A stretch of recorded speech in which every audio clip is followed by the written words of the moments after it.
Uyingane ukuthi nibiyelele namukele kuzonke indawo la kuzofinywa khona le video igama lami ngumsizi aka Nkosi yoKade. Mina oqala ukulalela channel iqinisekise ukuthi subscribe uzothola zonke izinto engiyiphostayo kuyona ke le channel. Le ndaba ezibhlungu ezithi kudutshulwa kwabulawa amalungu omndeni amane wasemfumo endaweni yaseHluhluku village.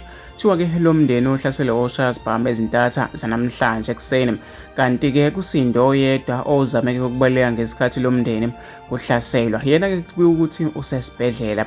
Abantu ke baphawule kanje einkundleni zokuxhumana. Ngomunye uthi ke ababulali abavele ke badle isidumbu onzini ke ngokubulawa kwemndeni okungaka same time unembeza ke awusekho ke kubantu. Uyingane ukuthi nangomunye uthi ke kwazeke kwabhlungu okwenzeke ke kulomndeni. Ngifisa ukuthi ngizuvo lwakho nombono wakho ukuthi wena ucabangani ke ngalolu daba, ahlangana lapha kwi comment section.